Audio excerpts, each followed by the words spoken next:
ఓం శ్రీ మహాగణాధిపతి నమః. నా పేరు కొడమంచి రఘు అండి. ఈ గుళ్ళో ఆలయ అర్చకుడిని. ఇక్కడ సుబ్రహ్మణ్య స్వామి వారు స్వయంభూగా వెలిశారు. ఆయన కుమార సుబ్రహ్మణ్యేశ్వర స్వామి అండి. మన విగ్రహానికి కుడి పక్కనంతా స్వామివారి పుట్టు ఉంటుంది. ఆ పుట్ట దగ్గర రోజు భేసంతో పాలు పెడతాయండి. సుబ్రహ్మణ్యేశ్వర స్వామి వారు రోజు ఇక్కడ పాము రూపంలో వచ్చి పెట్టిన పాలని తాగేసుకుంటుంటారు. వచ్చిన భక్తులు కూడా ఆయన ఉదయం నుంచి సాయంత్రం లోపల పలానా టైం అంటూ ఉండదు. గుళ్ళో కానీ గుడి ప్రాంగణంలో కానీ ఎక్కడో చోట సుబ్రహ్మణ్య స్వామి వారు అందరికీ సర్వరూపాయలు వచ్చి దర్శనమిచ్చి వెళ్తారండి. ఇక్కడ మనం సుబ్రహ్మణ్య స్వామి ఆలయాలు చాలా చోట్ల చూసినప్పుడు వల్లి దేవసేన సుబ్రహ్మణ్య స్వామి వారు ఉంటారు. అంటే చాలా చోట్ల వివాహం అయిపోయిన సుబ్రహ్మణ్య స్వామి వారు ఉంటారు.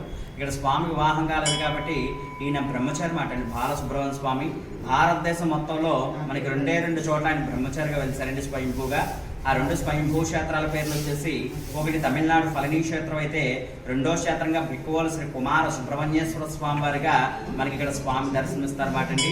ఈ రెండు క్షేత్రాల్లో కూడా సుబ్రహ్మణ్య స్వామి వారు బ్రహ్మచారిగా స్వయంభూగా వెలిశారు. మనకి రెండు క్షేత్రాల్లో కూడా స్వామివారు దక్షిణముఖంగా దర్శనమిస్తారన్నమాట అండి.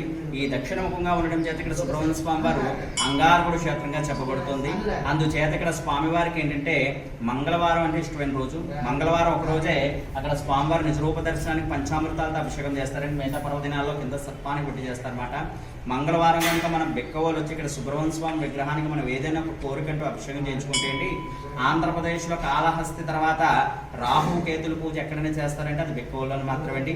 కాళహస్తి వెళ్ళని వాళ్ళు చుట్టుపక్కల ప్రాంతాల వారు అందరూ ఇక్కడ మంగళవారం రోజున వచ్చి ఈ కుజరాహు కేతులకి కాలసర్ప దోషాలకి రుణ విమోచనానికి విద్యకి వ్యాపారానికి సంతానానికి వివాహానికి దాంపత్యానికి ఇలా మనకి ఎవరికి ఏ సమస్యలు ఇబ్బందులు ఉన్నా ఇక్కడ సుబ్రహ్మణ్య స్వామికి ఏంటంటే 7 మంగళవారాలు పూజ చేయించుకుంటే మనకి 7 వారాల ఏ లోపల అనుకున్న సంకల్పాలన్నీ నెరవేరుతూ ఉంటాయి అన్నమాట అండి. ఆ పుట్ట వచ్చేసి అమావాస్య దిగిపోతుందంటే పౌర్ణమి పెరుగుతూ ఉంటుందండి. మన రోజు బొట్టు పెట్టుకోవడానికి ఎంత మట్టి తీసినండి దానికంటే అది వచ్చేస్తుందండి ఎవరేయకుండా. ఆ పుట్ట బంగారాన్ని మనం కనురప్పలకి చెవులకి రాసుకోవడం వల్ల ఈ కనుపోట్లు కానీ చెవుపోట్లు కానీ పాములు కల్లోకి రావడం కానీ నాగదోషులు కానీ ఉండవండి. ఈ ఆలయం విశిష్టత ఏంటంటే ఇక్కడ శుభ కుటుంబం అంతా ఒకే చోట స్వయంభూగా వెలిసారనమాట అండి. మనకి సిద్ధి వినాయక స్వామి, భద్రకాళి సమేత వీరభద్రేశ్వర స్వామి, కుమార సుబ్రహ్మణ్య స్వామి, పార్వతీదేవి సమేత గోలింగేశ్వర స్వామి అండి. ఇక్కడ ప్రతి శివంగా నందుతో సహా అన్ని స్వయంభూ మాట అండి.